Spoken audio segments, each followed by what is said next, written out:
Olá, seja muito bem-vindo ao nosso estudo. Estamos estudando a carta de Paulo aos Romanos. Bora lá? Paizinho, nós te amamos. Louvamos o teu nome.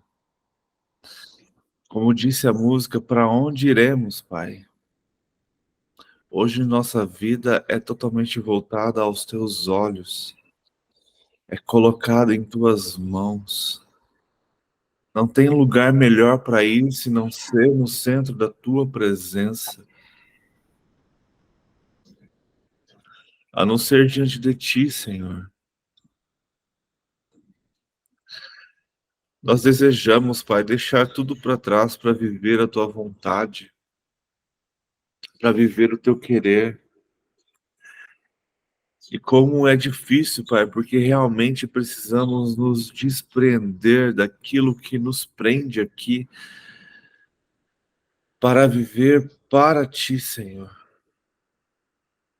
Louvado, exaltado, engrandecido seja teu nome. Eis-nos aqui, Senhor, use as nossas vidas para que, através do teu Espírito, através da tua vontade, possamos ter uma vida santificada em Ti, transformada em Ti, e que possamos ser usados pelo Teu Espírito, com ousadia e coragem para proclamar o Teu Evangelho aonde formos. O Senhor nos capacita, o Senhor nos prepara para a honra e glória do Teu santo nome. Enche-nos, Senhor, do Teu Espírito, assim como os seus discípulos eram cheios do Espírito, e cheios do Espírito tinham ousadia, coragem e sabedoria para proclamar o teu evangelho, mesmo em meio à perseguição, Senhor. Quantas vezes a gente, por uma palavra contrária à nossa, já está reclamando, murmurando, reclamando, e a gente vê os teus apóstolos sendo presos, açoitados, e mesmo assim clamando por coragem para continuar levando a tua palavra. E às vezes por bobeira desistimos de ti, Senhor, tem misericórdia de nós. Nos dê essa ousadia, essa coragem, que a gente possa ligar uma chavezinha de que é para ti, que o Senhor vai fazer, independente de quantos estão ouvindo ou do que está acontecendo. Continue, continue, continue. Coragem, continue, como o anjo disse para Paulo, assim como o Senhor também disse para Paulo, não desista. Ainda tem muito para ser feito. Ah, Senhor, nos dê essa coragem, nos dê esse entendimento de que não tem mais tempo de ficar passando a mão na cabeça, principalmente daqueles que já conhecem o seu evangelho. É tempo de exortar, é tempo de pregar a sua mensagem com ousadia, é tempo de renúncia, de falar a verdade, é tempo de falar coisas que muitas vezes não vai agradar corações, mas é a sua verdade que vai bater de frente com a mentira e o engano deste tempo. Dai-nos, Senhor, essa vontade, esse desejo. Dai-nos, Senhor, essa coragem, essa vontade de proclamar o seu evangelho, de conhecer cada vez mais da tua palavra para podermos proclamá-lo. Ah, Senhor, para onde iremos se só o Senhor tem palavra de vida eterna? O que é de nós, o que será de nós, Pai, sem a sua presença? Não nos afaste de ti, Senhor, não nos deixe cair em tentações. Nos livra, Senhor, de todo mal. Nos livra, Senhor, da seta do inimigo. Nos mostra o teu caminho, Senhor. Não nos deixe de fora do que o Senhor tem preparado para este tempo, para esta geração.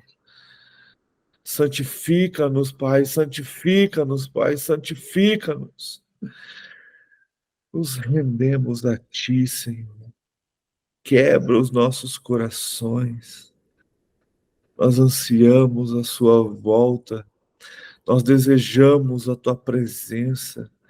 Nos ensina, Senhor, a caminhar cada vez mais na Tua vontade.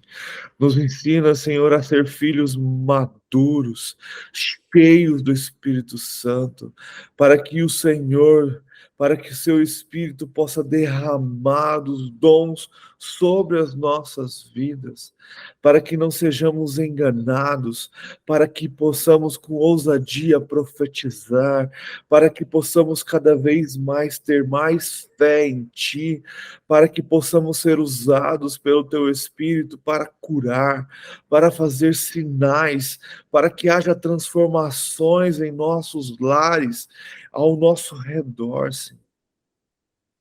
Derrama, Pai, do Teu Espírito, assim como está em Joel 2, Pai, para que haja uma transformação na nossa nação.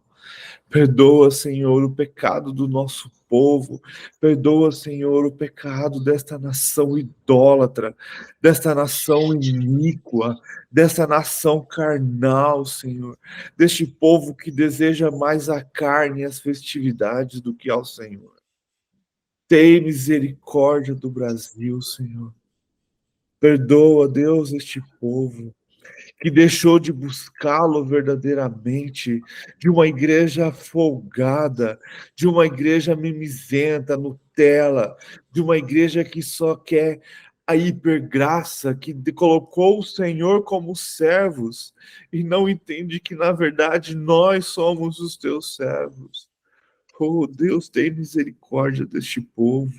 Desperta, Senhor, a tua igreja, para que possamos estar de olhos abertos e atentos aos teus sinais, para que possamos compreender qual é a próxima jogada, qual é o próximo movimento, o que o Senhor está preparando, e para que possamos estar preparados, assim como as damas de honra prudentes, Senhor, que possamos estar com cheios de azeite, que a nossa lamparina possa estar clareando e iluminando o caminho, para que possamos ser vistos pelo noivo.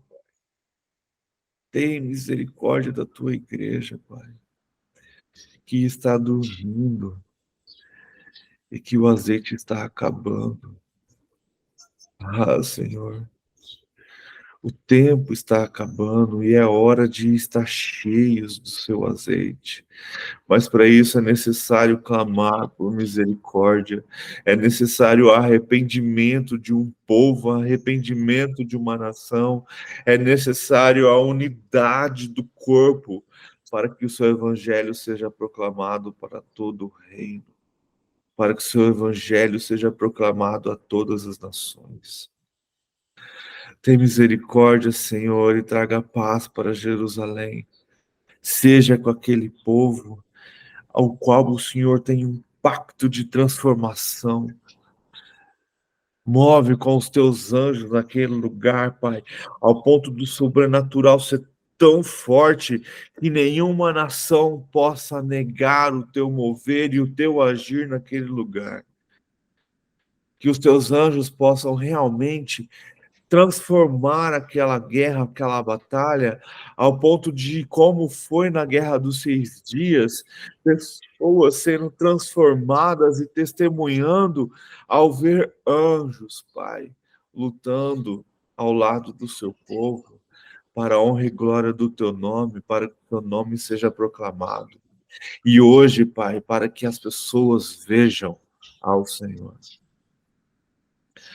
Seja também com aquelas mães, com aquele povo que é palestino, que é do Oriente Médio ali, Senhor, que estão sofrendo com esta guerra. Seja com aqueles povos, Pai, que haja uma conversão, que haja uma transformação vindas do Teu Espírito. Que o Teu Espírito possa se revelar para aqueles povos e que eles possam reconhecer Jesus como Messias, ou através da palavra de outros, ou através de milagres, ou através de sonhos, não importa como, Senhor, mas sim que teu Espírito se derrame sobre aquele lugar e que o teu povo, a tua igreja, desperte para clamar, para que isso aconteça, para que a gente aprenda o que está ali nos Salmos, que a gente precisa orar por aquele povo, afinal de contas, é a menina dos teus olhos, é o relógio da escatologia, é naquele lugar que é o termômetro da sua volta, que vai ser revelado os sinais da sua volta, Senhor. Nos ensina a compreender esses sinais e estar atento, que a sua igreja esteja preparada não só para proclamar, mas também para receber os teus filhos. E que tudo isso seja para a honra e glória do teu santo nome. Abençoa, Senhor, a vida de cada um aqui, de seus familiares. O Senhor conhece, Pai, o desejo dos nossos corações, as nossas súplicas e dores. Que a sua misericórdia seja sobre as nossas vidas. Que a sua graça transborde sobre os nossos lares. E que tudo isso seja para a honra e glória do teu nome. Aqueles que não estão aqui nesta manhã, que o Senhor os incomode para buscar ao Senhor e que eles começam a compreender que não tem para onde ir nesses últimos dias a não ser na tua presença. Que eles parem de ser enganados, Pai, por este mundo e comecem a buscar ao Senhor todos os dias verdadeiramente, para a honra e glória do teu santo nome, para que o Senhor seja louvado e exaltado todos os dias. Em nome de Jesus, Senhor. Amém.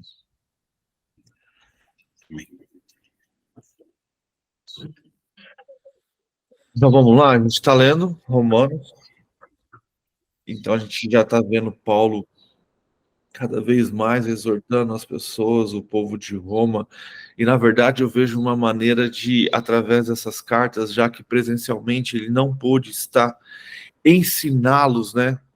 O que realmente Jesus mudou, quem é Jesus, e o quanto eles, mesmo conhecedores da lei, continuaram falhos, continuaram pecaminosos, porque a própria lei traz isso ao seu coração, faz com que a carne seja rebelde, e o quanto precisamos colocar a carne no seu lugar e viver sobre a graça de Deus, e compreender que Jesus transformou tudo isso. Então, no capítulo 8 de Romanos, o título está assim: A vida pelo Espírito. Romanos, capítulo 8, versículo 1. Portanto, agora já não há condenação para os que estão em Cristo Jesus. Porque por meio de Cristo, a lei do Espírito, porque por meio de Cristo Jesus, a lei do Espírito de vida me libertou da lei do pecado e da morte. Porque aquilo que a lei fora incapaz de fazer por estar enfraquecida pela carne, Deus o fez enviando seu próprio filho, à semelhança do homem pecador, como oferta pelo pecado. E assim condenou o pecado na carne, a fim de que as justas exigências da lei fossem plenamente santificadas em nós, que não vivemos segundo a carne, mas segundo o Espírito. Satisfeitas em nós. E olha, justa exigência. Então a lei, ela é justa. E aí a gente vai lá em Isaías, quando ele fala que o pai se agradou em moer o filho. Por quê? porque sabendo que o filho suportaria, era o único capaz de suportar e vencer tudo isso, e sabia que por isso ele o ressuscitaria e ele venceria a morte, e ele se alegrou ao fazer isso com o filho, sabendo que só assim toda a humanidade poderia ser restaurada, poderia ser salva. Então, por Deus se agrada a moer o seu filho para que outros filhos viessem através do seu filho. Então ele coloca ali que a lei, ela é justa, mas ela foi distorcida pela carne. E aí, então ele entregou, ele permitiu, o seu próprio filho veio, se transformou em homem, passou pelo processo de ser um bebê, uma criança, um jovem, um adolescente, e se transformou em um homem. E isso não o tirou da presença do Pai. Isso não fez ele como Adão, né, que escolheu se afastar do Senhor. Isso o aproximou mais. E aí ali ele, por oferta, por nossos pecados, se entregou. E eu gosto muito de sempre lembrar, e por nós ele ressuscitou. E a dor, ela estava dos dois lados, né? A dor do pai, mesmo falando que ele se alegrou ao moer o seu filho, ali existe dor. Afinal de contas, houve um rompimento, houve uma separação. E ali você percebe que é o primeiro momento de todo o evangelho que Jesus fala: Deus meu, por que me abandonaste? Então a gente sente nessas palavras de Jesus a sua dor da separação. E tudo isso por nós. E tudo isso para que hoje nós possamos entregar a nossa vida e sermos justificados por Cristo Jesus. E podemos viver hoje a lei como base da nossa existência, mas não correndo atrás dela para sermos salvos. E sim para estarmos em santidade mais próximo do Pai. Maravilhoso. Versículo 5. Quem vive segundo a carne tem a mente voltada para o que a carne deseja. Mas quem vive de acordo com o Espírito tem a mente voltada para o que o Espírito deseja. Então, quanto mais cheios do Espírito, mais longe da carne. É uma conta assim, cara. É matemática simples. Quanto mais Espírito, menos carne. E as pessoas não entendem que quanto mais você está cheio do Espírito, quanto mais você busca o Espírito, mais distante do pecado você está. Então, se você vê uma pessoa em pecado, significa que ela está longe do Espírito. Mais carne, menos Espírito. É simples a conta, é a matemática que Paulo deixa bem clara aqui. Tudo vai depender do alimento, né? E tudo depende da sua escolha. E olha que interessante, quando você começa... Ah, Éder, mas é tão difícil. Cara, é tão difícil. Porque quando você começa a mortificar a carne e se encher do Espírito, quem te dá a fé? O próprio Espírito. Ele vai alimentando isso. Olha que loucura.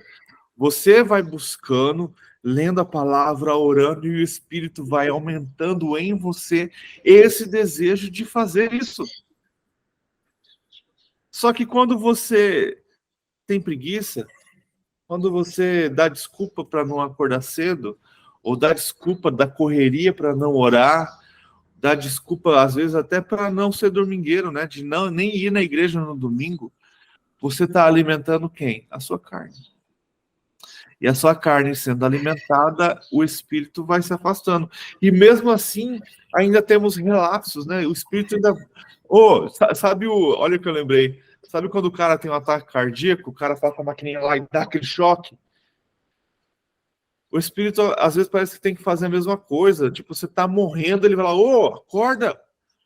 Porque a carne nos leva à morte. E o espírito é como se fosse isso, ô, vamos, reage! Tô aqui, eu quero ser um com você. Mas você tá optando a morte na carne. E mesmo me conhecendo, porque Paulo, que se você parar para pensar, ele está pregando para judeus, conhecedores da lei, da palavra e do Deus vivo. Tudo bem que são gentios convertidos ao judaísmo, e se você parar para pensar, não tem aquela raiz, né? E sim, eles estão aprendendo ainda, sendo transformados, mas já tem um conhecimento básico. Às vezes eu fico pensando que a pessoa quer sair, mas ela parece que ela não consegue, ela está presa. Mas ela está presa no engano. A gente estava conversando sobre isso ontem. Esses últimos tempos, se eu não me engano, está em 2 Timóteo, fala que a mentira se transformará em verdade. E este engano de que, não, fica de boa, Deus é amor, Deus não faz acepção de pessoas, Deus vai te levar. A pregação do universalismo está tão forte e a gente não tem percebido. Por quê? Porque não tem levado esse nome. A teologia do universalismo é de que Deus salvará todos, independente do que você faça. E o lago de fogo no final de Apocalipse, ele serve para purificar. Então, que no final, até aqueles que passam pelo fogo do inferno serão purificados e depois serão salvos. Você ouviu isso? É o universalismo, essa é a pregação do universalismo. De que no final de tudo, até Satanás será perdoado. Então, eles pregam isso de uma maneira de que, cara, todos serão salvos. Até, por exemplo, os que cometem atrocidades. Vamos colocar aí Hitler, Napoleão, até os povos do Hamas que mata. Agora você fica pensando, uma pessoa que, ai Deus, misericórdia, que tenha capaz de enfiar a faca na barriga de uma mãe, tirar o bebê e matar os dois. Cara, eu vejo o coração de Deus sangrando nesta hora, sabe? E aí, por isso que a gente vê no Antigo Testamento, acho que acredito que é em Isaías também, e a gente vê em Apocalipse também, quando fala assim, que quem fugirá da vingança do Cordeiro? Jesus, por isso que quando a gente pensa assim na volta, na segunda vinda de Jesus, não é algo assim, e como ele foi em paz preparar a morada, entende? Ele subiu nas nuvens em paz. Mas ele não vai voltar assim. Ele vai vir rompendo os céus com os seus anjos e os seus santos, com fogo nos olhos, montado num cavalo. Quando um rei vai conquistar um reino montado num cavalo, ele está indo para a batalha. Ele não está indo em paz.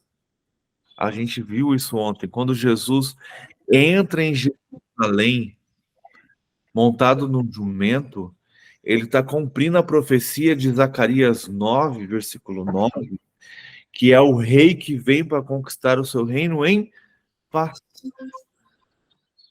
Mas no versículo 10 mostra, na verdade, um conquistador que vai derrotar a todos.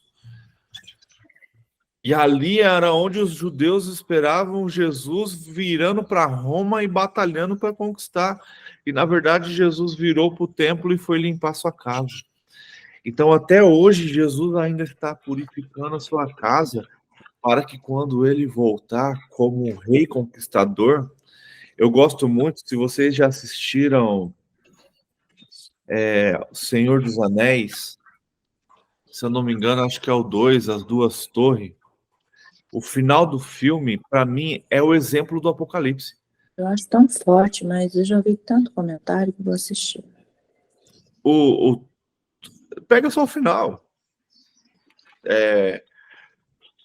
Não, mas é bom, quando eu não consigo assistir, eu já vou fazendo a distinção ali bem na hora. Você precisa pensar que quem Aí escreveu, cara, você usa como algo espiritual mesmo, se falar, você entendeu? Sim, vai fazendo comparações. Aí e eu você, consigo assistir. e você entende que o cara que escreveu, ele era cristão. Então tem muita coisa ali. Só que nessa batalha, que é a Batalha dos Reis, o castelo era dentro de um buraco. Existiam muito poucas pessoas para defender o rei e o reino. Aí existia muitos inimigos que são os orcs ali na casa do filme. Bom dia, Delay. Bom dia a todos. Bom dia. Bom dia. E aí chega um momento, olha como isso representa muito Apocalipse. Porque aí o inimigo começa a lutar. E eles começam a se defender e vão se defendendo, até que chega um momento que não tem mais como eu volto, é Jerusalém, né? Jerusalém não tem como recuar. Ela só tem que avançar. Porque se ela recua, ela perde.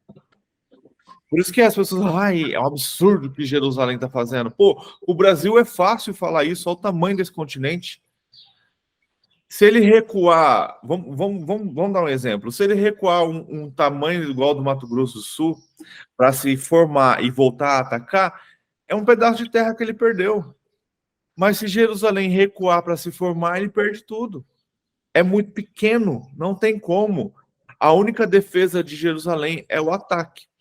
E neste filme, era isso que estava acontecendo. Eles não têm para onde fugir. Eles estão num castelo que é uma rocha, é um buraco. Para eles recuarem é a morte. E aí, quando eles veem que não tem mais como defender, eles começam a atacar. E quando eles começam a atacar, se a gente for lá para Apocalipse, depois do capítulo 13, que quando as duas bestas tomam posse e se apresentam, que para mim ali é o momento dos últimos 3 anos e meio, que é quando o anticristo profana o templo, que a gente viu em Daniel, que é quando começa a grande tribulação, não tem mais para onde recuar. E é um momento que eles começam a se ver que não tem mais o que fazer, vamos morrer, a gente vai ser vencido, porque a quantidade de inimigos era muito maior do que de amigos para se defender. Só que aí, olha que maravilha, cara, o contexto do filme, né? Aí, quando tá escuro, essa batalha acontece à noite, e de repente o sol começa a nascer na parte mais alta. E lembra que eles estão dentro de um buraco? O sol começa a nascer. E a hora que o sol começa a nascer, eles olham para o sol, vem o mago lá, né? O Gandalf, no caso, vestido de branco num cavalo branco. E aí o que ele traz? Um exército muito maior, cara, e eles descem aquilo assim, varrendo tudo e salva todo mundo. Você consegue imaginar isso? Que nos momentos mais difíceis de dores da grande tribulação, onde você fala assim, não tem mais esperança, a única esperança é morrer e aguardar ser ressuscitado, né? Quando Cristo voltar, mas não, muitos ainda terão a oportunidade de olhar para o céu e ver o céu rasgando e aquele cara de cavalo branco se apresentando, e de repente você sobe aos céus de encontro com o noivo, tem seu corpo glorificado e volta para vingar junto com ele. É isso que descreve o Apocalipse, cara, e o filme deixa isso muito claro. Se você assistir esse trecho do filme, você fica assim, caraca, olha o que o Tolkien fez. Ele pegou a cena da volta de Cristo, do Apocalipse, da batalha, e ele transformou aquilo ali num filme. Lógico, ele usou o contexto da história, de tudo aquilo, mas ele conseguiu representar isso. E no fim de tudo, quando a luz aparecer, significa que há esperança. E para isso, voltando, a gente tem que estar cheio do Espírito. Não conseguiremos vencer se não estivermos cheios do Espírito. Eu tenho medo, eu tenho preocupação de como será. A gente estava até discutindo isso ontem. Indo para o pior cenário. É uma coisa que eu sempre tenho falado. Eu prefiro ser um soldado pronto para a batalha e não haver batalha, do que ser um soldado que não está pronto para a batalha e a batalha vier e eu me ferrar. Então eu prefiro sempre escolher o pior cenário. Vamos passar pela tribulação, pela grande tribulação, e só vamos ser arrebatados quando Cristo surgir no céu. Então teremos 3 anos e meio aí de grande perseguição. E aí, cara, vamos colocar o contexto de que a gente sobreviva a tudo isso, fugindo, se escondendo, porque no final não tem mais como pregar o evangelho. A palavra fala que cessará a oferta, tanto no templo como também no céu. E então cabe para nós só o quê? Cuidar dos nossos e nos manter vivos.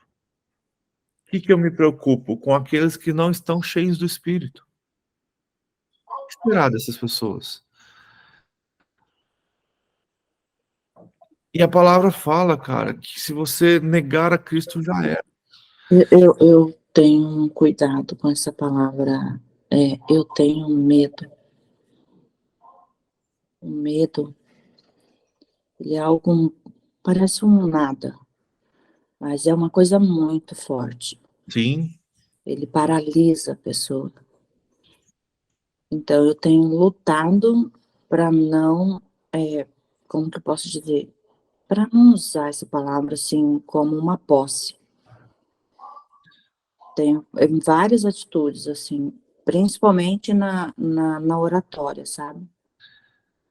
Mas você percebe que quando eu digo medo, meu medo significa preocupação? Sim, sim. Mas Porque, ele vem com força, né? sim, e tem que vir para que haja um despertamento. Porque a minha preocupação é daquela pessoa que tem um evangelho raso. Mas quando ele vem para esta finalidade, tudo bem, mas quando ele vem e bloqueia a Não, aí já pessoa, entendeu? Então, aí já a aí a gente vai intenção pra é companhia. bloquear, é vir através de enfermidade, né? De pânico. Aí a gente vai para a palavra, né? A palavra só fala 365 vezes, não tem. Não temos.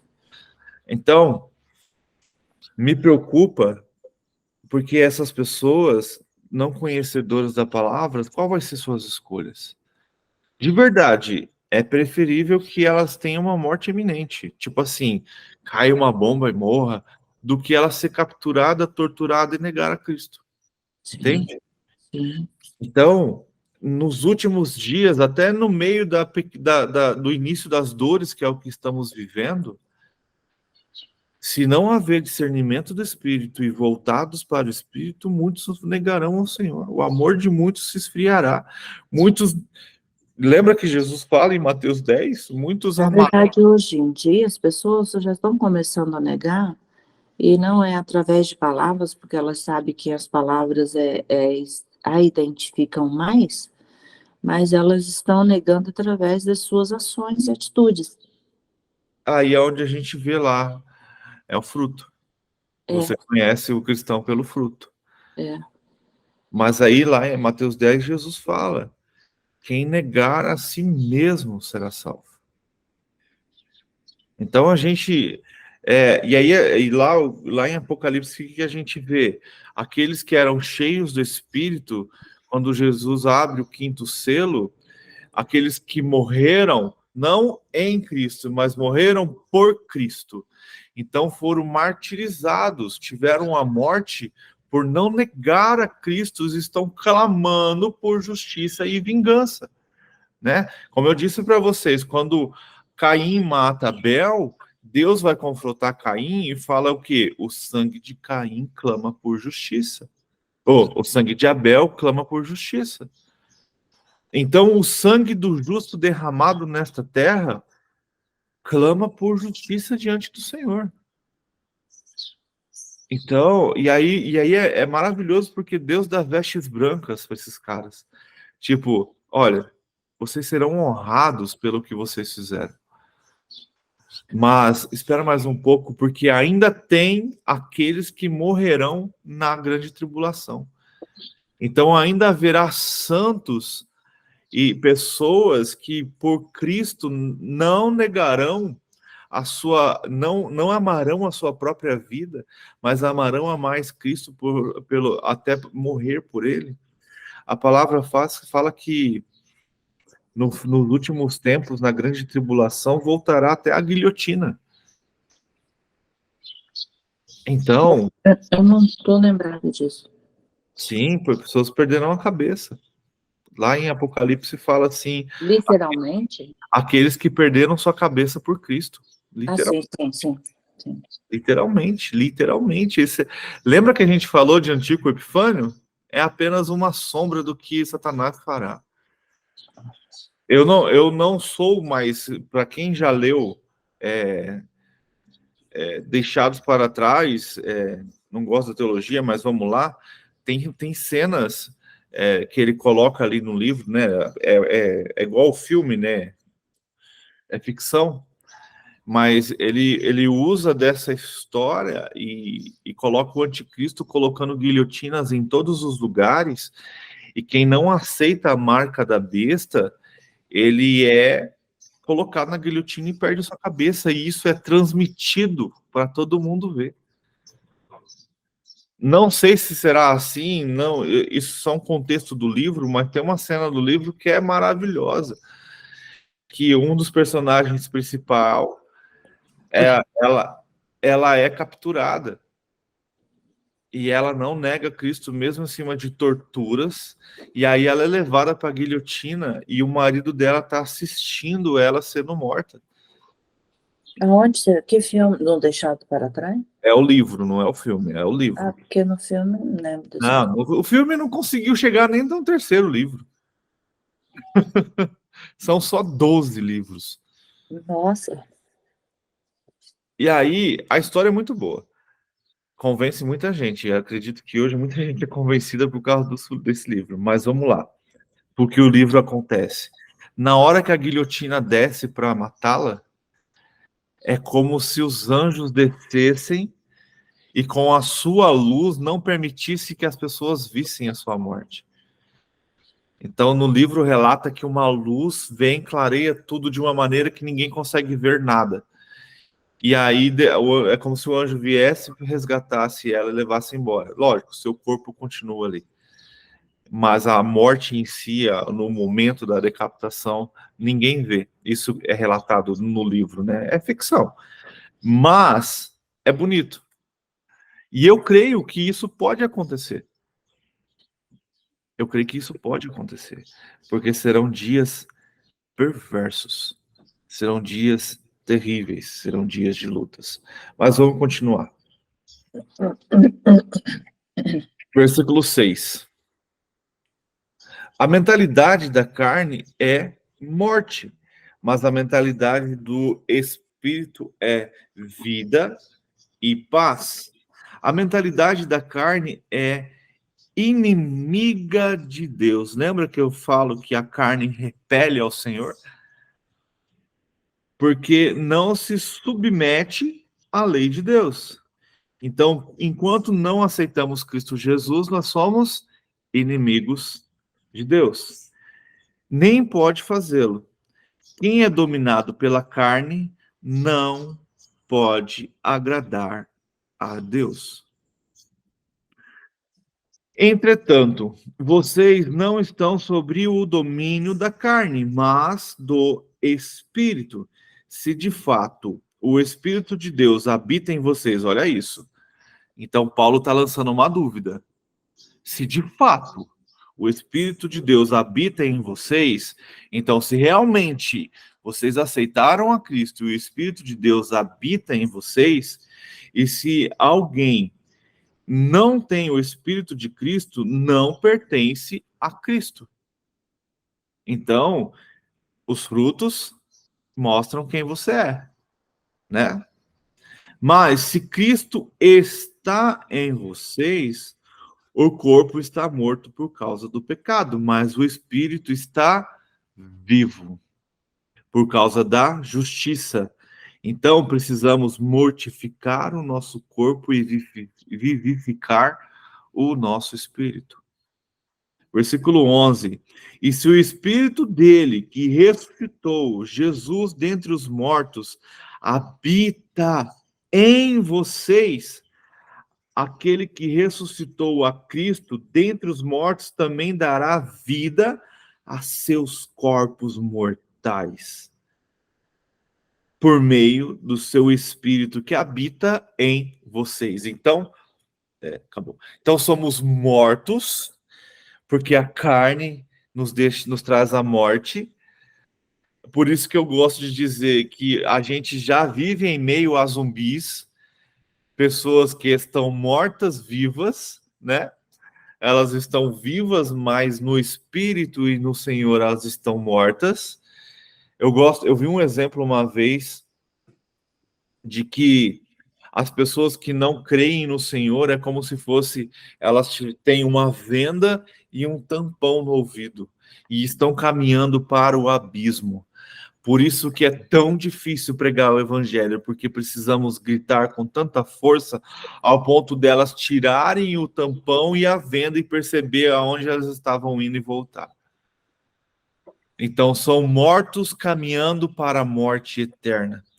E aqui Paulo deixa claro que quando aceitamos Cristo Jesus e o Espírito daquele que ressuscitou Jesus, então o Espírito de Deus vem e habita em nós, a mesma ressurreição que Cristo teve, nós teremos por causa do Espírito de Deus que habita em nós.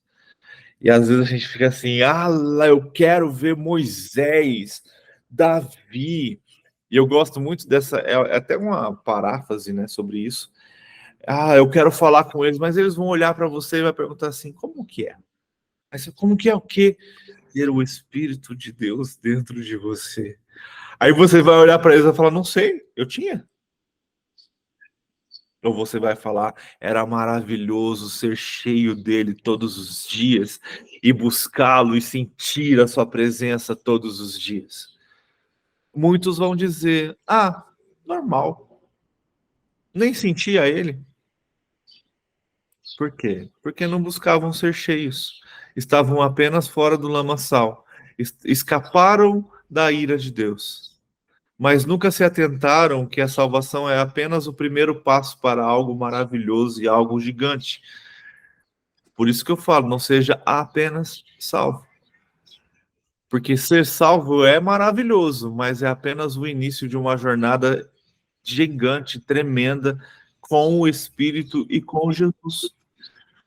E muitos escolhem apenas ser salvos. Afinal de contas, na teologia do medo, ser salvo é estar livre do inferno. Não vou ser espetinho de Satanás. Não é isso que a teologia do medo ensina? Não vou ficar lá sofrendo na mão do diabo.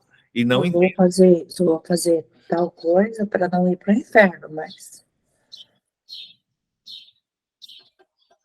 o medo é do inferno, não é da mão de Deus. Teologia do medo. Sim. Como eu faço para te prender dentro da igreja? Infelizmente. E aí eu não te mostro que há muito mais. E que, na verdade, o que me afasta do pecado e do inferno é a presença do Espírito. E só que a presença do Espírito precisa ser buscada. Versículo 12. Portanto, irmãos, estamos em dívida, não para com a carne, porque vivemos sujeito a ela. Pois se vocês viverem de acordo com a carne, morrerão. Mas se pelo Espírito fizerem morrer, olha só, se pelo Espírito fizerem morrer os atos do corpo, viverão. Então, para a gente mortificar a carne, precisamos estar cheios do Espírito.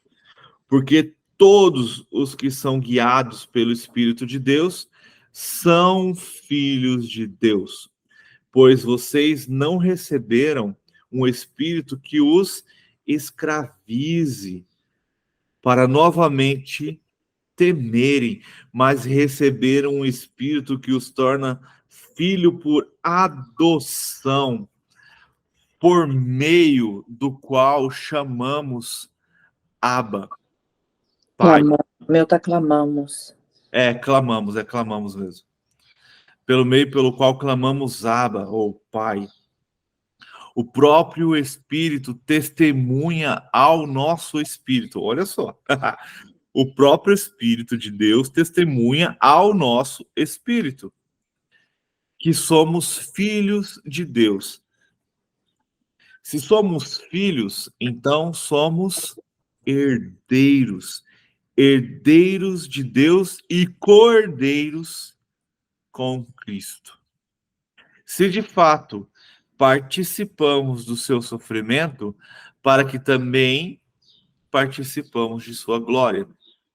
Então precisamos aprender que vamos participar também do sofrimento, para que no fim também participemos da sua glória. A glória futura. Considero. Eu tenho um comentário aqui bem legal no cantinho aqui. Fala assim: filha de Deus, coerdeira com Cristo, livre da condenação, recebeu vida e paz, liberdade, glória e esperança. Recebeu ajuda na fraqueza, foi chamada, justificada e será glorificada. É mais que vencedora, é inseparável do amor de Deus. Se você é seguidor de Cristo, então Paulo descreveu você em Romanos 8. Você precisa focar nessa passagem, vivenciá-la, fixar-se nela. Deixe essas verdades transformar a forma como que você vê a si mesmo. Lê essas frases de novo, mais devagar, desta vez em voz audível. Encontre o seu valor e importância nas coisas declaradas aqui por Deus, por serem verdadeiras a seu respeito. E consegue entender que precisamos muitas vezes sofrer para termos a glória? Aqui é a parte da identificação, né? É como quando a pessoa fala assim, quem eu sou, né? Começa a se martirizar, é só ler Romanos 8. Na verdade, é só ler a Bíblia, né? Tomar vergonha. Vai falar, ler a Bíblia, já parece que a pessoa desiste da vida. Porque, afinal de contas, pelo menos a minha aqui tem quase 3.000 páginas. Mas é um processo, cara. E as pessoas, quando falam, precisa ler a Bíblia, nossa, tudo aquilo. Cara, só começa. Só começa. Só começa. E não desiste. Eu vivi naquele mundo desenfreado de ler a Bíblia em um ano. Não aprendia nada. Porque a Bíblia não foi feita para ler, sim para estudar, meditar, parar. Igual você acabou de ler. Leia isso de novo em voz alta, bem devagar, preste atenção na palavra. Então a gente tem ali, no 16, o próprio Espírito testemunha ao nosso espírito. O que você deduz aí? Que você tem um espírito. E que o Espírito de Deus testemunha no seu espírito. Então, quando eu faço aquela oração de que para que o Espírito de Deus venha e governe o meu espírito, para que o meu espírito governe a minha alma e a minha alma governe o meu corpo, eu estou baseando no que Paulo falou. Que nós somos seres triunos, nós temos corpo, alma e espírito. Coisa linda. E se somos filhos, somos também herdeiros. Entende? Herdeiros de Deus e cordeiros com Cristo. E se com ele sofremos, para que também com ele sejamos glorificados. E você entende quando fala que somos cordeiros? Significa que aquele que, olha só, se com ele sofremos, vou inverter os negócios aqui. Se com ele sofremos e formos participar da sua glória, também seremos herdeiros de tudo que ele conquistou. Então, aqueles que com ele sofrem e é glorificado com ele no final, também receberá a parte da herança que ele recebeu. Eu costumo trocar o sofrimento por renúncia, fica mais leve. Ah, mas não pode ser leve, esse é o problema. Não é leve. A gente quer que seja leve, mas não é. Jesus morreu na cruz. Acho que fica mais leve para você pregar. Não, mas não pode mais, não tem mais tempo para isso. Não dá mais, né? Não tem mais tempo de ficar passando a mão na cabeça. Jesus está voltando. Não dá tempo de eu falar que é leve para depois eu falar que o cargo é que a cruz é pesada. Dá mais tempo de falar que é leve, ao mesmo tempo que eu falo que é leve, mas eu falo que Jesus foi surrado ao ponto de quase morrer. A gente não tem noção do que é tomar 40 chibatadas. Porque a gente pensa naquele chicote de couro que a gente vê aqui na nossa cultura. Mas não entende que o chicote do romano tinha osso na ponta e dente, que aquilo enfincava na carne assim, arrancava a carne. E rasgava. É aquilo. Por que a gente não consegue assistir Paixão de Cristo mais de uma vez? Porque aquilo corrói dentro da gente. Mas, cara, eu gosto de falar assim, porque muitos pessoal falam que foi o mais perto da realidade. Mas ainda é capaz de ter sido pior do que mostrou no filme. E no filme você já passa mal vendo aquilo. Então, tipo assim, cara, e aí a gente quer isso que você acabou de falar, a gente não quer sofrer. E não entende que para vivermos a glória com o Senhor, para sermos herdeiros, e quando fala de herdeiros, Deus deu o reino para Jesus. E quando somos herdeiros, nós somos herdeiros e conforme o que façamos, o nosso sofrimento, a nossa luta, a nossa batalha, os nossos frutos, tem a ver com a nossa parte nesta herança. A gente não para pensar nisso. E aí a gente tem assim, se a gente for pensar em como é distribuída a herança, no contexto judaico, por exemplo, o mais velho tem direito à metade. E os outros filhos são divididos, 1/3, 1/4, 1/5 e por aí vai. Conforme a chegada? Conforme o seu nascimento, né? Eu vou trazer para dentro do contexto. Uhum. Para nós, Éder, creio assim, que é conforme o que você faz. Então, tipo assim, Cristo é dono de tudo. Ele é o Rei Supremo. E ele fará tudo isso para a glória do Pai, né? E somos co-herdeiros com ele. Então, qual que é a nossa participação? Depende do que você fez. Então, dependendo de quem você é, por exemplo, Paulo, seja você governante de tal lugar. A pessoa que é a favor daquela frase da acepção não ia aceitar a sua fala hoje. Ladrão da cruz, que nem nome tem. Você vai morar numa casinha pequenininha lá em Cuba, bem distante, ou lá no Alasca. Mas por que, Éder, isso? Porque ele não é merecedor. Ele foi herdeiro da herança de não ser morto, sofrer a segunda morte. E ele vai viver feliz no Alasca porque ele vai viver no paraíso, não mais dor, não mais morte, não mais sofrimento. Mas você consegue entender que ele não tem o direito de estar ao lado, sentado na mesa? É isso que precisamos entender. Que se a gente entende que Deus é um Deus justo e que julga todos e não faz acepção de pessoas, significa que ele julgará a todos segundo a sua jornada, a sua caminhada, as suas escolhas. E aí a gente vê lá no final Jesus abrindo o livro da recompensa e ele dará, e está escrito já, eu não estou falando isso porque eu acho não, está escrito, e dará suas recompensas segundo as suas obras. Ponto. Acabou. Só que isso não é ensinado dentro da igreja. Aí o que você é? Um crente Nutella que não faz obra nenhuma e acha que por estar trabalhando dentro da igreja está fazendo alguma coisa. Então, eles aí volta, vai lá e fala que não, obra, esse negócio é coisa do espiritismo. Você entendeu? Porque o espírita, na verdade, ele acredita que será salvo pelas obras. Pelas obras, é. E Então, as obras não te salvam. e eles misturam. Galardão. Sim.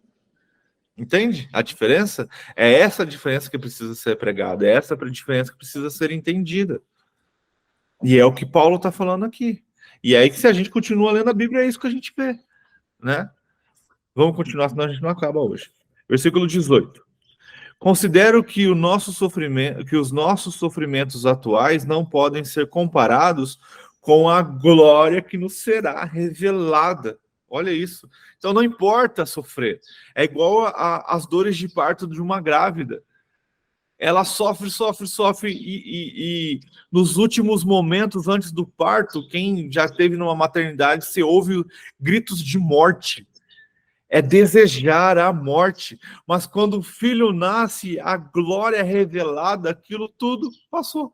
É como se você não tivesse passado por nada daquilo. 19. A natureza criada, nossa, isso aqui é maravilhoso. A natureza criada aguarda com grande expectativa que o Filho de Deus seja revelado. Então, eu não sei se vocês têm isso, mas tem outra versão que fala que a natureza clama. O meu fala assim: a ardente expectativa da criação aguarda a revelação dos filhos de Deus. Então, a natureza, ela clama, ela aguarda a volta de Cristo. Por quê? Porque o que está escrito em João 3,16? Porque Deus amou O o mundo, tudo, né? É tudo, não é só o homem, é o mundo todo, a natureza, os animais, todos os seres. Só que nós, a a humanidade, gente não pensa nisso, né? Pensa que é só o humano, só o ser que só que nós humanos, nós temos consciência, então nós vamos escolher. Já os animais, os seres, cara, é muito simples você entender isso. Com o pecado, o mundo foi destruído, ao ponto de Deus ter que mandar o dilúvio para destruir a iniquidade do homem. E ali ele salvou Noé e seus filhos. E aí, quando a gente vê Jesus voltando, ele fala sobre o quê? Novos céus e uma nova terra. Não é que a gente será levado para uma nova terra que haverá novos céus. É que esta terra será restaurada como era no início, como era o projeto inicial de Deus. E por que novos céus? Vocês já pararam para pensar nisso? Porque esse céu que a gente vê é limitado. A gente vai ter um céu espiritual. Nossos olhos não vão estar mais limitados à humanidade. Então será um novo céu, sem limite. Um céu que quando Jesus vem, rompe ao ponto do sol e a lua e as estrelas. É massa que ele fala em Apocalipse. Sabe um rolo? É como se você pegasse um rolo de cortina e fosse enrolando assim, ó. Ele dá esse exemplo. João fala que é como se o céu e as estrelas fossem sendo enrolados e guardados, porque agora o céu verdadeiro, que é o céu espiritual, que hoje a gente não vê, fosse revelado a toda a humanidade. Eu me empolgo, foi mal. Versículo 20. Pois ela pois ela foi submetida à inutilidade, não pela sua própria escolha. Está falando da natureza, mas por causa da vontade daqueles que a sujeitou, na esperança de que a própria natureza criada será libertada da escravidão. Olha só, da decadência em que se encontra recebendo a gloriosa liberdade do Filho de Deus. Ele está falando que o Filho de Deus vai libertar até a natureza. E aí, quando você ouve assim falar de terremotos, granizo, enchente caindo, a gente fala assim, lá no sul tá tendo enchente. Lá na Líbia também teve. Maremotos, cara, é a natureza clamando, é a natureza se opondo contra o homem. É um texto ridículo, mas é o que a gente usa muitas vezes falar sobre a mãe natureza. É como se a natureza fosse um ser. E a natureza, ela clama e ela espera, porque ela foi subjugada pelo homem. E não era algo que ela quis. Foi algo que foi imposta a ela por causa do pecado. Então, olha só, quando o homem pecou, não só ele caiu, mas tudo que estava debaixo de seu governo. Lembra Gênesis 1, 26, que o homem governe sobre todas as coisas? Então, se Deus deu ao homem a autoridade de governar a terra. Quando o homem peca e cai, ele subjuga a terra. Ele entrega seu governo ao pecado. Então, Satanás, ele vem governar não só o homem, mas a terra. E ele vem para matar e destruir. Então, ele quer destruir tudo que Deus criou. 22. Sabemos que toda a natureza criada geme até agora como em dores de parto. E não só isso, mas nós mesmos que temos os primeiros frutos do Espírito gememos interiormente, esperando ansiosamente a nossa adoção como filhos, a redenção do nosso corpo. Cara, eu acho maravilhoso isso, porque uma vez eu ouvi do Pablo, ele falou assim, a nossa alma, ela clama ao Senhor, ela sente saudade do Senhor, porque ela o conhece, e a nossa alma sabe para onde ir, mas muitas vezes o nosso corpo governa, e a nossa alma está indo em direção ao Senhor, e o nosso corpo não fala, peraí, vamos para cá. E isso faz com que o nosso ser interior, a nossa alma, clame, gema por isso. Engraçado que, cortando um pouquinho você, nessa parte tem gente que faz uma mistura, ele fala assim, vamos viver do bom que Deus deixou nesta terra. Então faz uma mistura com as coisas do mundo. Entendeu? Mistura. 24. Pois nesta esperança fomos salvos. Mas esperança que se vê não é esperança. Quem espera por aquilo que está vendo, mas se esperamos o que ainda não vemos, aguardamos com paciência. É a fé, né? A fé é crer naquilo que não vemos. Então esperamos ansiosamente pela volta de Cristo. Vemos isso? Ainda não. Na verdade, se você clamar e revelar, Deus vai te mostrando. Eu, por exemplo, quando eu estou falando para vocês sobre a volta de Cristo, eu na minha mente, eu visualizo o céu se abrindo. Eu não sei se é porque eu trabalho com isso e eu trabalho com imagem, e isso é muito forte para mim, mas toda vez que eu estou contando uma história, a minha mente está reproduzindo aquilo. É como se um filme estivesse passando na minha cabeça. 26. Da mesma forma, o Espírito nos ajuda em nossa fraqueza, pois não sabemos como orar, mas o próprio Espírito intercede por nós com gemidos inexprimíveis. Não precisa ter medo de orar, né? Não precisa saber uma oração pronta, né? Você não sabe orar? Não sabe que, vamos supor, vou fazer uma campanha de oração e eu já orei ali, não sei mais o que falar. Você sabe o que seria gemidos inexprimíveis? Você sabe quando Paulo vai lá em Coríntios 12, ele fala assim, eu entre vocês sou o que mais ora em línguas? Sou o que mais ora em línguas para edificação própria? A oração em línguas, ela não tem a ver só com você trazer uma revelação para a igreja, mas tem a ver com o seu relacionamento com o Espírito. Se você não sabe o que orar, deixa que o Espírito derrame o dom dele e ele vai pôr palavras na sua boca que vai profetizar sobre a sua vida e ao redor daqueles que estão com você. É isso. Só que aí a maioria é batista tradicional que acha que está errado orar em línguas. E acha que o dom do Espírito foi morto. Que e não triste. foi. Não foi. A palavra fala, não apagueis o Espírito, deixa o Espírito agir. Se chega um momento que você não tem mais o que falar, deixa que o Espírito fala por você. Consegue entender isso? É o equilíbrio. É o equilíbrio. Aí você vai ouvir de pessoas falando assim, mas eu não entendo o que eu estou falando, para que eu vou fazer? O Espírito entende. É isso que a gente não entende. A gente é muito racional e muitas vezes a gente precisa ter o equilíbrio entre o racional e o espiritual. Vamos continuar, que eu me empolgo demais. 27. E aquele que sonda os corações conhece a intenção do Espírito, porque o Espírito intercede pelos santos, de acordo com quem? Com a vontade de Deus.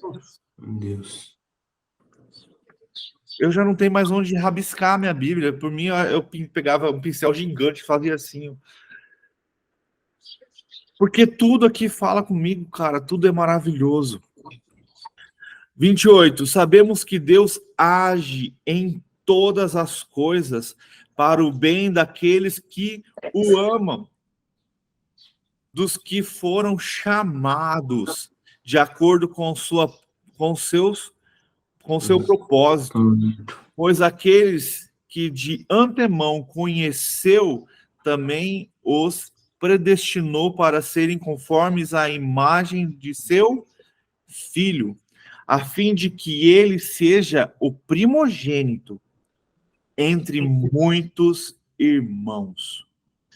E aos que predestinou também chamou, aos que chamou também justificou, e aos que justificou também glorificou. Aí você vai ter que explicar a predestinação. Sabe o que é predestinação para mim aqui? Deus sabe todas as coisas. Deus é conhecedor, Deus não tem tempo, então ele é conhecedor do passado e do futuro. Então Deus já sabe quem vai ser salvo. Então, para quem ele conheceu antes, né? Por Deus já saber o final, ele já sabe quem são os escolhidos. Então, tecnicamente, para Deus já existem os predestinados a ser salvos. Só que aí o que acontece? O que o calvinismo e o arminiano brigam nesse ponto? É porque o arminiano quer brigar ao ponto de falar assim, então quer dizer que Deus, ele escolhe no momento que você nasce se você vai ser salvo ou não. E para mim não é isso. Para mim é, por Deus ser conhecedor de todas as coisas, quando você nasce, ele sabe quais serão as suas escolhas e sabe que no final você será salvo ou não. Eu tenho um comentário aqui que fala assim, Deus tem um plano que se estende da eternidade passada à eternidade futura. Para quem ele conheceu antes, se refere àquele sobre quem Deus fez pousar seu amor eleitor na eternidade passada. Predestinou significa que o Pai planejou desde a eternidade para quem ele conheceu antes. Se tornariam como Cristo por meio do renascimento espiritual. Chamou é o chamado eficaz, no qual o Senhor abre o nosso coração para que possamos ouvir sua voz. Chamado nos escritos de Paulo nunca significa mero convite. É uma convocação soberana que tira o pecador da morte para a vida. Justificou é o ato divino mediante o qual o pecador é declarado justo aos seus olhos, porque Jesus pagou nossa pena e nós recebemos sua justiça. Glorificou é a etapa final da nossa salvação. Observe-se que nossa glorificação futura é tão certa que ela é mencionada no tempo passado. Olha que lindo. Vamos continuar. 31. Que diremos, pois, diante dessas coisas? Se Deus é por nós, quem será contra nós?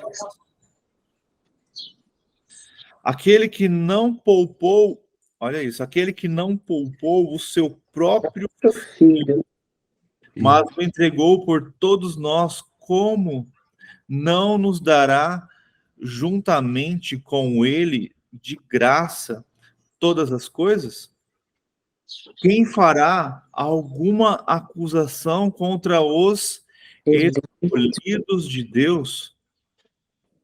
E Deus, quem os justifica? É Deus quem os justifica. Quem os condenará? Foi Cristo Jesus que morreu e mais, que ressuscitou e está à direita de Deus e também intercede por nós. Quem nos separará? Quem nos separará do amor de Cristo? Será tribulação, ou angústia, ou perseguição, ou fome, ou nudez, ou perigo, ou espada? Como está escrito, por amor de ti, enfrentamos a morte todos os dias. Somos considerados ovelhas destinadas ao matadouro. Mas em todas essas coisas somos mais que vencedores por meio daquele que nos amou. Pois estou convencido de que nem a morte, nem a vida, nem anjos, nem demônios, nem o presente, nem o futuro, nem quaisquer poderes, nem a altura, nem a profundidade, nem qualquer outra coisa na criação será capaz de nos separar do amor de Deus que está em Cristo Jesus. Aleluia, glória a Deus. Senhor. Então significa que o amor de Deus é gigantesco e que ele tem um amor imenso derramado por nós, mas lembra? E se desde que você se entregue plenamente e verdadeiramente a ele. Lembra Josué? Comecinho de Josué? Tudo que você vê será seu. Onde a planta do seu pé pisar será seu. Desde que você não se desvie do livro da lei, nem para a esquerda. Desde que você resista aos opositores. Quem é o opositor? O mundo, a carne, Satanás, os secularistas, as falsas religiões, nossos inimigos. Mas Deus nos ama, porque nos ama é soberano. E ele está falando aqui que o Senhor não vai nos livrar da morte, não, viu? Ó. Por amor de ti, por amor a ti, enfrentamos a morte todos os dias e somos considerados ovelhas Essa é a renúncia. destinadas ao matadouro. A ovelha destinada ao matadouro, hoje ele pode não morrer, mas amanhã pode morrer. Sim, é a renúncia. Só que é aí que tá. Você morrerá por Cristo ou negará? A Bíblia deixa bem claro isso. No momento de dificuldade, na hora que você for colocado à prova, quem é maior na sua vida? A sua própria vida? A vida dos seus filhos e esposa? Ou é Cristo maior que você? Eu gosto muito do testemunho, para a gente finalizar, de um pastor em Cuba, na época que Cuba foi dominada pelo comunismo ali, por esses caras aí que eu agora nem lembro o nome dele. E esse pastor começou a pregar muito forte contra. E ele foi capturado, ele e sua família. E na frente de todo mundo, no momento assim, onde tinha muita gente, foi dito para ele negar a Cristo. E ele seria salvo, ele e a sua família. Se ele negasse a Jesus, ele não morreria. E ele cantava uma musiquinha quando isso era questionado. Estou seguindo a Jesus Cristo. Deste caminho, eu não desvio. E aí eles falaram assim, então beleza, já que você não teme, pega a filha mais nova. Ou você nega Cristo ou ela morre. O pai olha bem nos olhos da filha e fala, estou seguindo a Jesus Cristo e desse caminho eu não desisto. Cantando, né? Vocês conhecem a música. E eles fuzilam a filha na frente do pai. E aí Essa é a história desse hino? Não sei se... Não é a história do hino, não. E aí eles pegam a filha mais velha, a história de um pastor. E ele olha nos olhos dela, ela com certeza chorando depois de ver sua irmã morta. E ele, ou você nega Cristo ou ela morre. Ele continua, estou seguindo a Jesus Cristo, deste caminho eu não desisto. E eles matam ela. Aí eles trazem a sua esposa. Nesta hora ele bambeia. Lembra que a árvore é mais importante que os frutos? Lembre-se sempre disso. A árvore é mais importante do que os frutos. Aí ele clama, Senhor, ela não. Ela não. Ela eu não consigo. Ela não. E a sua mulher, vendo que ele deu aquela bambeada, aquela enfraquecida, ela grita o nome dele e fala, não desiste. Logo, logo estaremos juntos. E ele continua cantando. E ele vê sua mulher sendo morta. E aí finaliza com ele sendo também morto. Quais são as nossas escolhas? O quanto estamos firmados no Espírito Santo e cheios do Espírito Santo, ao ponto de quando estarmos presos, declararmos Cristo como nosso Senhor. O quanto Cristo é real em nossas vidas, ao ponto de sacrificarmos tudo que temos e tudo que amamos nesta terra por Ele. Amamos mais a Ele ou a nossa própria vida? Aquele que amar a sua vida, a perderá. Aquele que, por amor a Cristo, entregar a sua vida, a achará. Está na Bíblia. No final de tudo. Eu creio, quando a gente estava conversando isso ontem, eu vi uma matéria sobre isso e eu acredito que isso está acontecendo já. Sobre ser arrebatado antes da tribulação. Eu acredito que Deus fez isso com o rei Joaquim, que Deus prometeu ao rei Joaquim que ele não veria o sofrimento, a tribulação de Jerusalém. Então ele recolhe o rei Joaquim antes de Babilônia invadir o reino. E eu acredito que estamos neste tempo. Se você começar a prestar atenção, grandes homens e grandes nomes e grandes pessoas, e pessoas simples também sem nomes, mas que estão firmes no Senhor, já estão sendo arrebatadas, já estão sendo recolhidas pelo Senhor para que elas não passem. E pessoas que Deus conhece o seu coração e sabe que não suportarão também, Deus já está recolhendo. Então, Éder, creio nesse tipo de arrebatamento secreto, que é Deus já tirando aqueles que já cumpriram sua missão. Você já fez o que precisava ser feito. Então, individual, né, Éder? Meio que individual, assim, né? Olhando por esse ângulo, realmente é bem mais coisa. Então, eu vou te tirar, eu vou te arrebatar, eu vou recolher você para que você não passe pela tribulação. E a gente tem visto isso. Tem muita gente que está na tripulação, né? E vem na tripulação há tempos já, então Deus faz. Eu creio também que isso que você está falando é bem interessante. Você vem numa vida assim de tripulação a vida inteira, está sempre buscando a Deus, fala assim, bom, isso aqui eu escolhi para mim, já vou tirar ele desse. É Deus recolhendo. Aqui. Deus já fazendo a sua colheita. Só que é necessário que os fortes fiquem. Porque na verdade, tudo já está acontecendo, né? Só que muita gente fala, ainda vai chegar ao fim, entendeu? Já está tudo acontecendo, já vem acontecendo há vários tempos. E tem gente ainda esperando sinal, esperando construção, esperando... Já percebeu isso? É porque não conhecem a verdade. E lembre que a verdade não é a palavra, a verdade é Cristo. Quando isso me foi revelado, cara, abriu minha mente de uma maneira. E quando fala que conhecereis a verdade e ela vos libertará, é conhecer Cristo e você será liberto. Porque Jesus fala, eu sou a verdade.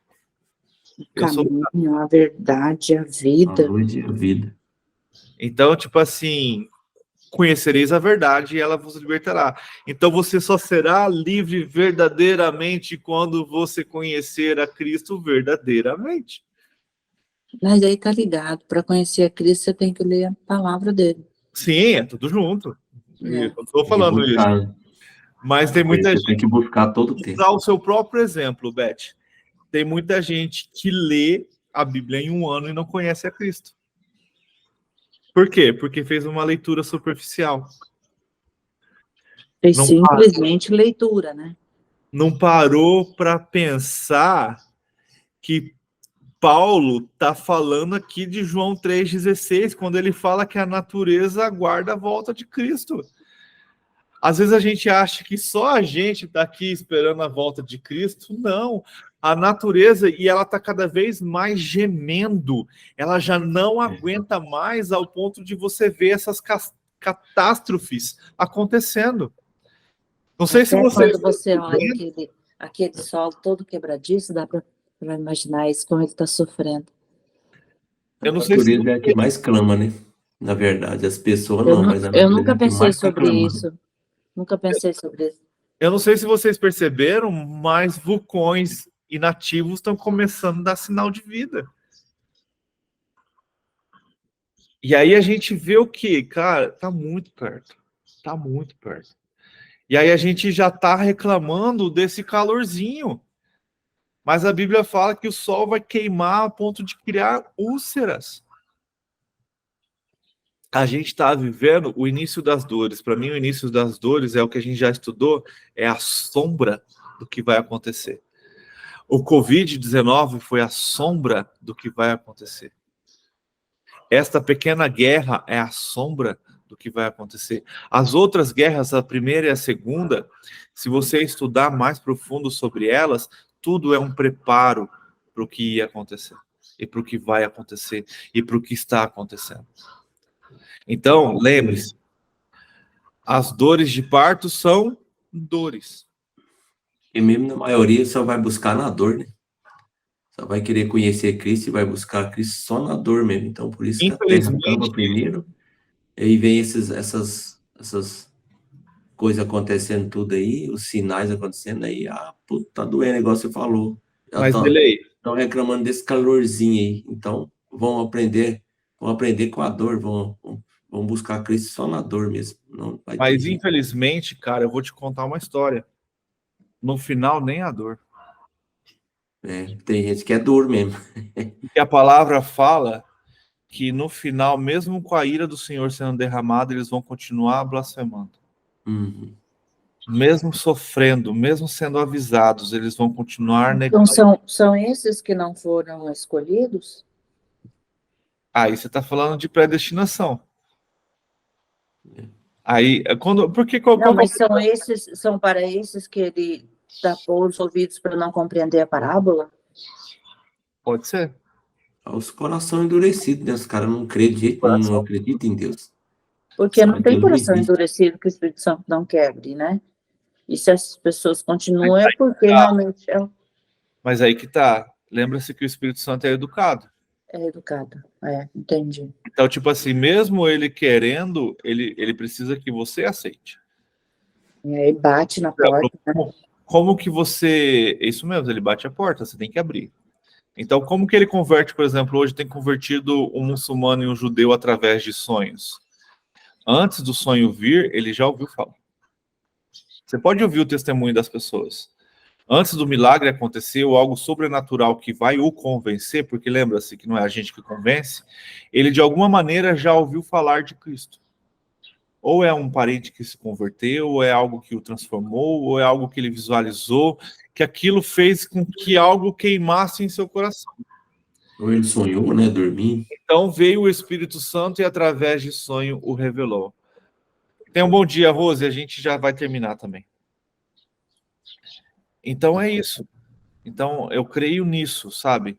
E aí a gente fala, então aqueles que vão padecer no inferno é porque Deus não escolheu. Não, porque eles escolheram não escolher a Deus. Eu prefiro pensar dessa forma. E Deus, com a sua onipresença, já sabia disso. Porque quando a gente traz essa ideia assim de predestinado, qual que é a real briga? Então você quer dizer que Deus cria uma pessoa sabendo, ele cria ela para viver no inferno? Entendeu? Então, a briga dessa ideia de predestinação é essa. É você acreditar que Deus fez aquela pessoa nascer destinada para o inferno. E não é isso. Eu creio que desde o princípio, lembra que quando fala assim que quando abre-se o livro da vida de todos aqueles que aceitaram a Jesus, o nome deles estavam escritos no livro da vida desde o princípio?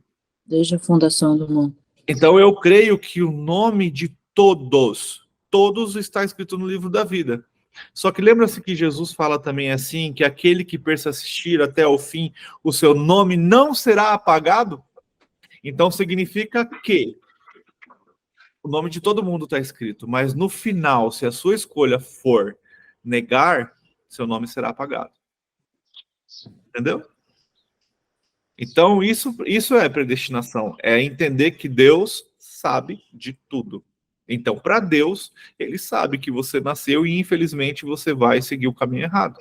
E ele sabe quem vai negá-lo. Né? Mas, o que eu vejo de Deus? Olha que maravilhoso. Olha uma exemplificação de Deus. Jacó, quando foi pegar a bênção de Isaac. Jacó se disfarçou do seu irmão, certo? Todos nós somos pecadores não merecedores. Então, nós somos justificados por Cristo Jesus, né? Vou usar o exemplo, essa sombra de Jacó, para o que a gente é hoje. Então, nós somos Jacó. Não somos merecedores da bênção, certo? Cristo Jesus morreu por nós. E por ele somos herdeiros, certo? Então, olha que exemplo massa. A gente chega diante de Deus para pedir a nossa bênção. O que Deus faz? Fala, meu filho, quem é? Sou eu, Jesus. Mas a sua voz é diferente. Chega mais perto. E Deus de olhos tampados. Consegue entender isso? Que Deus, não estou falando que Deus é cego ou não, mas que Deus, ele te abençoa por Jesus, como Isaac abençoou Jacó pensando que era Esaú. Então nós somos abençoados por Deus porque Deus escolhe não ver os nossos pecados e Jesus nos cobre ao ponto de sermos abençoados. Então é como se Deus tampasse os olhos para os nossos pecados e Jesus nos representasse diante dele. Eu gosto muito de um exemplo que o Rodrigo Silva deu, de se Deus sabendo de todas essas coisas, por que ele não muda? Porque Deus escolhe viver como a gente. Mesmo sabendo, ele escolhe andar os nossos passos. Ele escolhe viver. É como se eu escolhesse não saber o futuro para que eu conseguisse ainda ter a esperança de que você voltasse para mim, entende? É uma escolha que ele faz. Assim como um Deus gigante faz a escolha de viver dentro da sua própria criação. É a mesma coisa de você fazer um castelo de areia e se diminuir ao ponto de morar dentro do seu castelo de areia. Isso é o que Deus fez. E isso que a gente joga fora. E aí a gente tem um Deus tão maravilhoso. O exemplo do Rodrigo Silva vou dar um exemplo, eu tenho uma Porsche, só que a Márcia não gosta de andar de Porsche. Por amor a ela, eu ando a pé com ela e deixo minha Porsche guardada na garagem. É isso que Deus faz.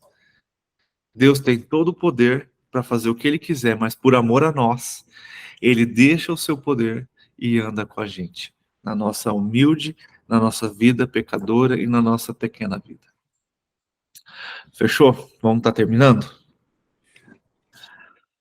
Se você precisar ir, Beth, fica à vontade. A gente só vai orar e finalizar. Delei, você ora pra gente, por favor?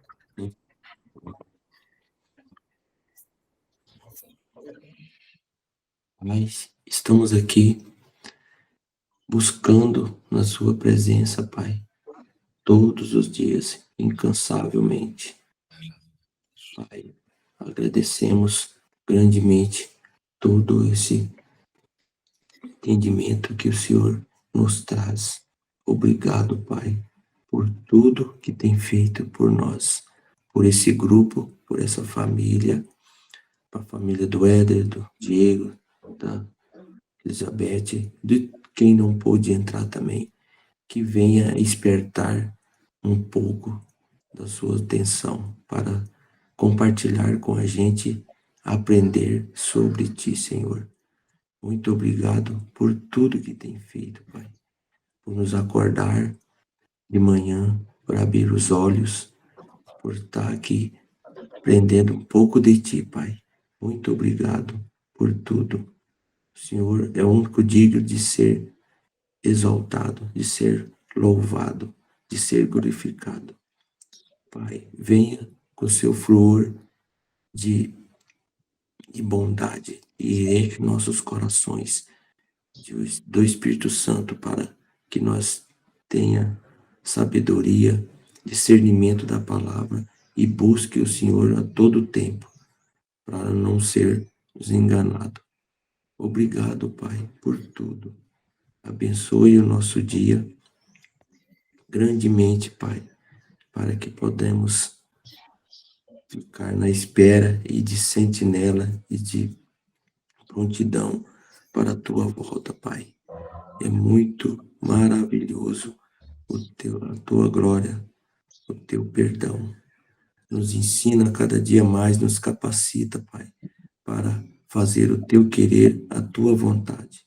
Agradecemos, em nome de Jesus, tudo que nos representa e faz para nós, Pai. Obrigado, Senhor, por tudo, pelo fôlego da vida, por tudo que tem feito para esse grupo, para a gente estar aqui. É muito bom, é maravilhoso sentir a sua presença, estar sempre conectado ao Pai, com o Senhor. Obrigado, em nome de Jesus. Abençoe o nosso dia, a nossa semana, grandemente, Pai. Obrigado por tudo. Em nome de Jesus. Amém. E assim a gente finaliza mais uma leitura e é maravilhoso ver o amor de Deus que transforma tudo. E como a natureza clama e como Deus no final, na sua volta, quando Cristo voltar, Ele restaurará. Ele vai restaurar não só a humanidade, mas também toda a natureza. Que Deus te abençoe e que você tenha cada vez mais sede da palavra do Senhor.